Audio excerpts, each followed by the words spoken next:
I'm with David Snowden and we're on the Agronomic Services stand. I think, David, the last time we had a sit-down chat was, you mentioned 4 years ago, I was thinking 3, so it's probably around about 3 or 4 years ago. And you were saying, I think at that time, you were 90% golf.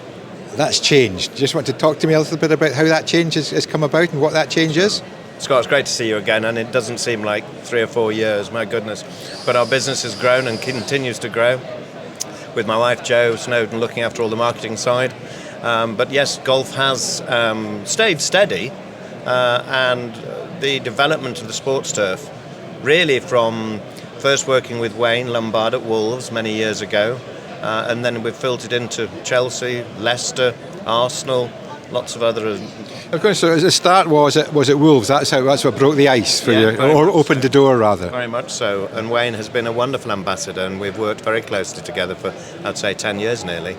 And so the development from just existing foliars from Florentine, which are fantastic, and then moving on to what we developed our own range, of agronomics range, which probably is more identifiable for the training pitches, where there's a slight different need, but they still have huge wear problems, and we've developed a range, foliars and soils, that can cope with the demands of high training positions. Can you just talk a little bit about the differences between the golf side of things and the wear and tear that gets with divots and footfall to football, and the differences there with sliding tackles and studs and all that sort of business? Sure, they're very interesting. Yes, you think of ryegrass as quite a dominant grass in sports turf, but it still needs a lot of TLC, whether its head been chopped off in a stadium and it's been skidded on by studs.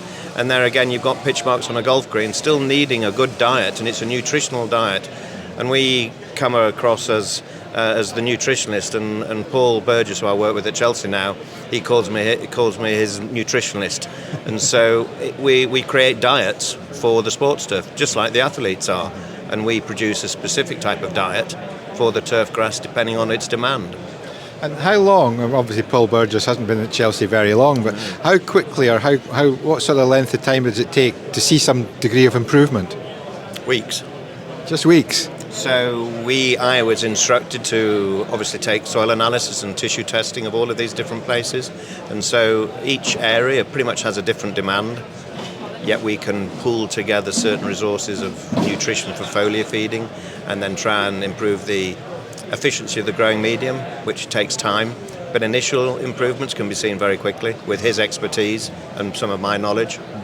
It's amazing because football stadia with the shade issue, that was resolved by the stadium lighting, which wasn't around 20 years ago but is now. Yeah. So you have to produce your side of the coin, taking into account stadium lighting and that type of thing, to use the benefits of that as well. Well, that's a really good question, because if you look at how the lighting rigs are used now, and they're going to move on, without mentioning too many names, people like SGL are producing now the LED rigs.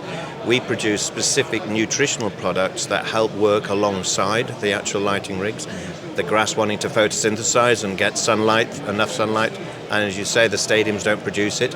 So we can produce nutritional products to work alongside the lighting rigs to get the benefit for the grass. Now, is this your products? Is this something that you're talking about the top end, you're talking about Chelsea, you're talking about these big clubs? Is this something you'll see filtering down? A bit like the golf side of things, that all level of golf club will take advantage of the technology and the innovation that's come about? Sure. Or will that take a little bit longer? I think everywhere has its different requirements, and all we have is a toolbox. And whether it's a large toolbox for a stadium or whether it's a small toolbox for the Sunday league clubs, still need their requirements, and they still need a bit of an aeration tool, and they still need some nutrition on there, and we can tailor make accordingly, which is brilliant, whether it's cost effective or the Rolls Royce. Now, it seems to be that R&D never stops. Nope. There's always improvements coming along the line. So looking into your crystal ball, what do you see 5 years down the line? Where do you think there are problems now that we'll have solutions for 5 years down the line? Another good question. If you think of how the pesticides, and that's the umbrella of herbicides, fungicides, etc., are getting less and less, there has to be more attention paid into plant health, human health, of where we can manipulate the plant, and so microbiology, biological aspects will come into play far more. We know very little about bugs and the microbiology. The people like Professor Langange, who are pioneers, Royal London, we're going to make huge inroads. And so watch the space over the next 5 to 10 years with microbiology. Well, I know that wherever we are, you'll be at the forefront of it. So I'm delighted to have had a chance to sit down and talk to you about what's been going on, and look forward to maybe not leaving it 3 to 4 years next time. It's been a pleasure, as always. Cheers, Scott. Thank you.